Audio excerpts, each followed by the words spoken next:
Para poder modificar algún elemento de nuestra página web, de nuestro DOM, es necesario pues buscar ese elemento, ¿no? El seleccionar exactamente el elemento que queremos. Bueno, pues eso es lo que vamos a ver en esta clase, cómo podemos seleccionar el elemento que nosotros queremos en concreto. Una de las maneras que tenemos para seleccionarlo es seleccionarlo por ID. Por ejemplo, yo puedo crear aquí un div, le puedo poner aquí un ID y le puedo decir, por ejemplo, myDiv. Y yo podría ahora seleccionar esto por ID. Vamos a ponerle aquí, por ejemplo, un contenido, hola programador, ¿vale? Y yo tengo ahora este div con el ID myDiv.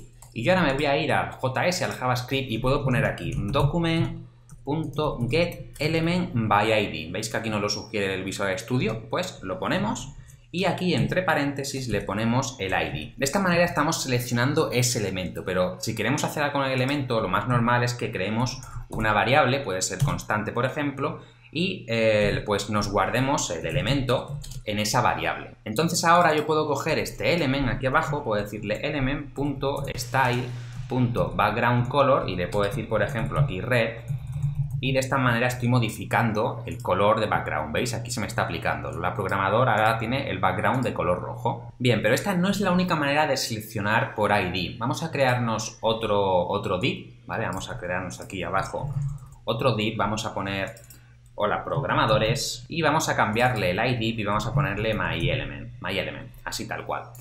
Vale, pues ahora tenemos dos divs con dos IDs. Pues este myElement podemos seleccionarlo también por ID sin utilizar el document.getElementById, sino directamente podemos poner el myElement punto y ya aquí pues esto ya es el elemento en sí. Yo podría poner aquí por ejemplo style.backgroundColor igual aquí a blue y directamente veremos que, ¿veis? Me está funcionando, me está poniendo el background del myElement a blue. O sea, tenemos dos maneras, ¿no?, de seleccionarlo por ID. Tenemos el document.getElementById y poniendo el ID, o tenemos directamente el myElement. Si directamente ponemos el ID que le tenemos puesto aquí, ya esto nos funcionará y este es el propio elemento. Pero aquí tenemos que tener cuidado porque si yo, por ejemplo, aquí me creo otra variable que sea myElement y la igualo a algo, esto ya no va a funcionar. ¿Veis? Aquí ya no me está funcionando porque ya tengo esta variable myElement que es igual a 2. O sea, esto solo funcionará en el caso de que no exista la variable con el nombre, con el mismo nombre que tenemos puesto a un ID.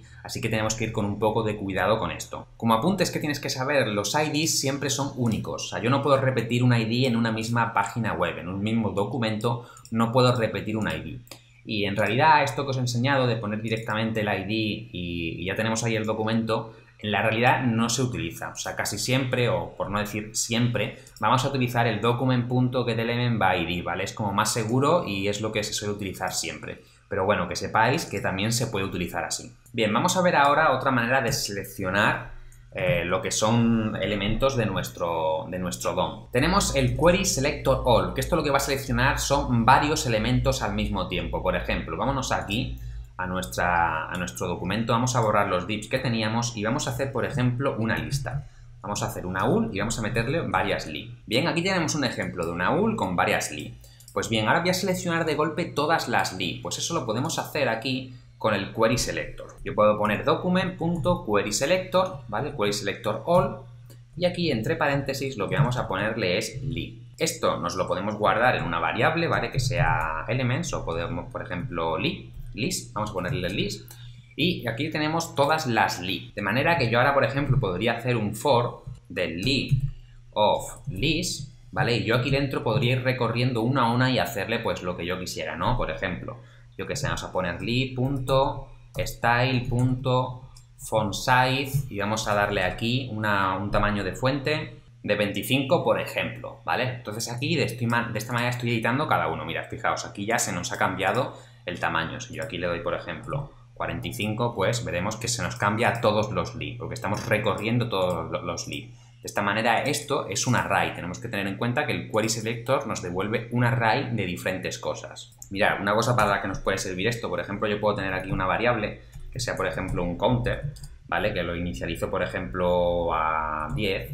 Y este counter lo podemos ir sumando cada vez que entre en esta interacción. Y puedo utilizar el counter este para sumárselo aquí. De esta manera me quedaría de más pequeño a más grande. Mira, esto a lo mejor es muy pequeño. Vamos a ponerle, por ejemplo, 20. Y vamos a ponerle, en vez de sumarle 1, Vamos a sumarle de 10 en 10 y veremos ahora que aquí pues me está cambiando el tamaño, ¿no? Cada vez son más grandes. Bueno, aquí una pequeña cosa que podríamos hacer utilizando esto. Después también, aparte del Query Selector, tenemos otra forma más que es el Query Selector a secas. ¿Vale? Tenemos el Query Selector All y tenemos el Query Selector, que en este caso nos devuelve el primero que encuentre. ¿Vale? Yo puedo poner aquí Query Selector, aquí veis que ya no me hace efecto esto, porque esto ahora, en vez de ser un array de cosas, es tan solo un elemento, ¿vale? Es el primer elemento que encuentra con ese selector, ¿vale? Si yo pongo, por ejemplo, li.style.color y le pongo aquí red, veremos que me va a cambiar el color de la primera li, ¿vale? Porque solo coge la primera que encuentre. Y por supuesto aquí podríamos hacer este Query Selector no solo buscando los elementos HTML, podemos utilizar también clases, por ejemplo. Me puedo venir aquí, le puedo dar a cursos la clase, voy a dar una clase que sea, por ejemplo, active, ¿vale? Entonces ahora esta clase lo voy a buscar aquí, voy a poner active. Entonces veremos que no pasa nada porque la clase active tenemos que ponerle el punto para que nos lo busque, ¿vale? Aquí estamos, es como en CSS tenemos que poner los puntos para buscar, pues aquí igual. ¿Veis? Y aquí ya me está buscando la clase active. Es más, podríamos ponerle aquí incluso li y dentro de li que sea, perdón, li y punto active, ¿vale? Que sea un li con la clase active, para que de esa manera, si yo tengo por aquí otras cosas que no sean li, pero tengan la clase active, pues que no afecte, ¿vale? Es otra manera también de buscar con el Query Selector. También tenemos, que esto ya no es para buscar, el matches, que lo que hace es decirte, devolverte un true o un false si el elemento que estás comprobando tiene ese CSS. Por ejemplo, yo tengo aquí el li y le puedo decir aquí matches y le puedo poner aquí, por ejemplo, li. ¿Vale? Esto es para comprobar si es un li o no. Puedo poner aquí, por ejemplo, un if o un alert. Vamos a poner un alert y así lo vemos mejor. ¿Veis? Aquí me está diciendo true, porque este li, pues realmente es un li, ¿vale? Si yo, por ejemplo, aquí pondría h1, veremos que me va a dar un false, porque este li no es un h1, ¿vale? Y lo mismo podría poner aquí con clases. Yo puedo poner aquí la clase active. ¿Este li tiene la clase active? Falso, porque no tiene la clase active. Ay, perdón. Tendría que haberle puesto el punto. Sí que la tiene la clase active, true, ¿vale? Porque sí que tiene la clase active. Si yo, por ejemplo, le borrase esto, ahora estoy seleccionando el primer li, el home, ¿vale? Y vemos que ahora me da falso porque no tiene la clase active. Vale, vamos a ver ahora otro. Vamos a ver otra cosa más que podemos hacer para buscar. Vamos a ver el closet. Bien, vámonos primero a nuestro archivo de index.html y vamos a modificar por aquí un poco esto. Vamos a crear un div, vamos a darle aquí una clase que sea contents, por ejemplo. Vamos a crear otro div dentro que la clase sea, por ejemplo, book, como si tuviéramos un libro. Y dentro vamos a crear otro div, por ejemplo, que sea, pues, chapter, ¿vale? De capítulo 1. Capítulo 1. Y vamos a copiar esto para que tenga, pues, otro capítulo, ¿no? Por ejemplo, aquí, capítulo 2. Bien, ahora tenemos esta estructura de HTML, tenemos contents, tenemos book y tenemos capítulo y capítulo.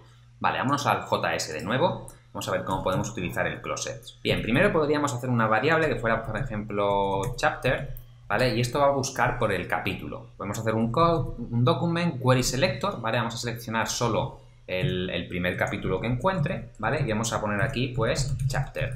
Vale, entonces una vez tenemos nuestro capítulo aquí seleccionado, podemos hacer chapter.closest y aquí entre paréntesis podemos decirle lo que queremos que busque. Por ejemplo, podemos decirle que busque book. Y esto lo que va a hacer es retornar lo que sería el próximo elemento más cercano al capítulo con la clase book. Por ejemplo, vámonos a nuestro HTML y aquí tenemos chapter, tenemos este elemento seleccionado. Pues el closest lo que va a hacer es mirar siempre al padre, va a mirar del propio elemento hacia arriba, es decir, nunca hacia abajo, y buscará el que coincida con la clase de CSS o con la búsqueda que nosotros hayamos buscado y lo retornará. Por ejemplo, en este caso hemos dicho que tenemos esto, pues lo que hará es mirar al padre, ¿vale? ¿Este tiene el book? Sí, pues lo retorno. Si no lo tuviera, pues seguiría para arriba y diría, vale, ¿este tiene la clase book? No. Pues ¿este tiene la clase book? No. Hasta que terminaría, hasta que encuentre la clase book o hasta que no la encuentre, siempre mirando hacia arriba, siempre buscando el padre, ¿vale? Es decir, en este caso es este div de aquí, está devolviendo este book de aquí. Pero ¿qué pasa si yo, por ejemplo, aquí, en vez de book, le pongo content?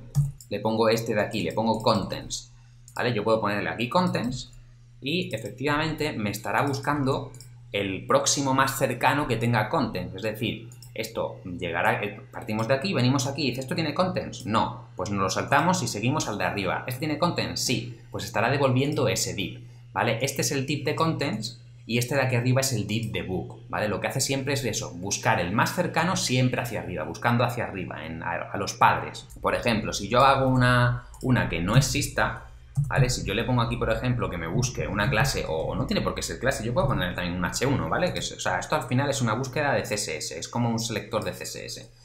Este, por ejemplo, me va a dar nulo porque no existe, ¿vale? Este me dará nulo, este me dará el div que tiene contents y este me dará el div que tiene book. Después también tenemos otros getElements by lo que sea. Por ejemplo, tenemos getElement by y aquí se le pueden poner varias cosas. Por ejemplo, tenemos el document.getElement. ¿Veis? Aquí tenemos todos los que nos salen, ¿no? Pues by name, by tag name ns.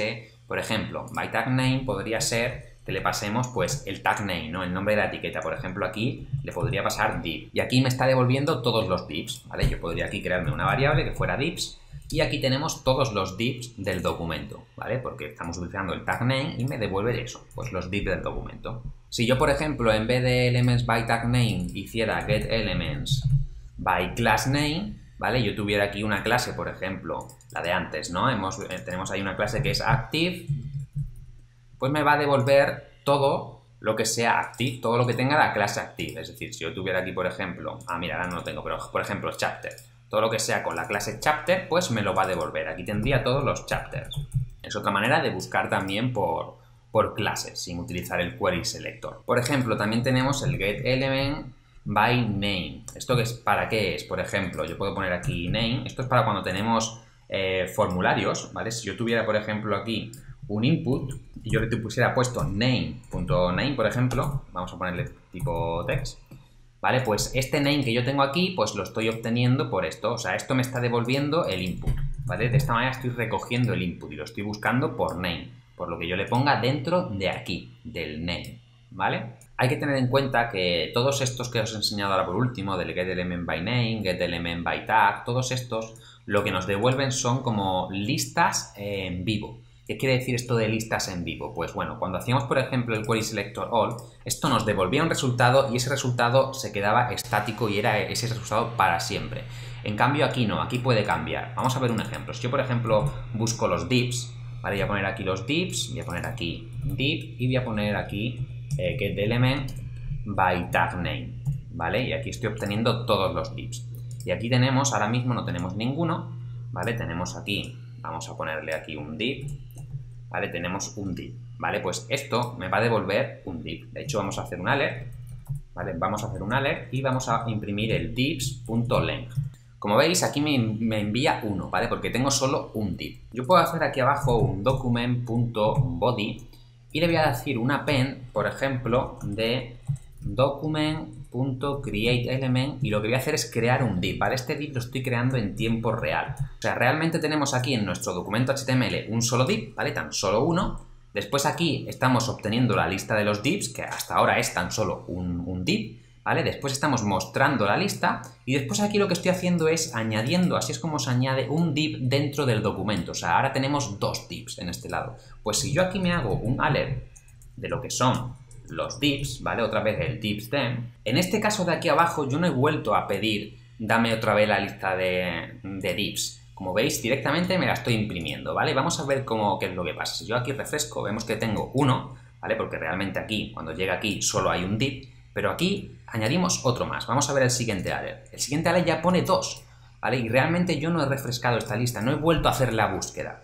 Vale, esto si lo hubiésemos hecho con un query selector all, hubiese cambiado, o sea, no hubiese cambiado, hubiésemos tenido siempre uno porque es estático, ¿vale? O sea, la diferencia es eso, que utilizando el getElement by lo que sea, estas listas están vivas y si van cambiando en tiempo real, se va cambiando la variable sola, automáticamente. Fijaos, voy a cambiar esto y voy a poner el query selector all para que lo veáis. Si pongo aquí el query selector all y dejamos exactamente el mismo código, veremos que aquí lo primero sale 1 y le damos a OK y vuelve a salir 1. Cuando en realidad ya son dos divs lo que hay. O sea, aquí tenemos ya dos divs porque aquí hemos añadido uno. Si aquí inspeccionamos el elemento, veremos que dentro del body realmente hay dos divs. Tenemos este div aquí y tenemos este otro div de aquí. ¿Vale? O sea, tenemos dos divs. Por lo tanto, nos ha cambiado. Pero el query selector all es estático. O sea, no cambia. Una vez que se hace la búsqueda, ya no vuelve a buscarlo más. En cambio, el getElement by lo que sea es vivo. Espero que haya quedado claro con esto. Así que ya para resumir tenemos todos estos métodos para obtener. Tenemos el getElementById, que lo que tenemos es ponerle un ID único a ese elemento y lo obtenemos ese elemento. Tenemos el querySelectorAll, que lo que te devuelve es una lista de varios elementos con la búsqueda en CSS que le pongamos. Tenemos el querySelector, que es para una búsqueda en CSS y se te devolverá el primer elemento que encuentre. Tenemos el matchis, que lo que te hace es, a partir de una búsqueda en CSS, te dice si machea o no, si ese elemento tiene o no, ¿vale? Te devuelve un true o un false, no es para buscar realmente. Y tenemos también el closet, que lo que te hace es que te busca siempre en los padres, más arriba del elemento que estamos utilizando para buscar, te busca el que machee con la búsqueda CSS que le pongas, ¿vale? Y después por último tenemos el getElementBy lo que sea, by tagname, by lo que sea, ¿vale? Que esto te devuelve listas en vivo, ¿vale? Que a diferencia de las demás, estas serán estáticas y estas es en vivo, es decir, que si cambia el resultado de esa búsqueda, pues cambiará en tiempo real la variable. Así que con esto terminamos esta clase. Programador, programadora, nos vemos en la próxima clase.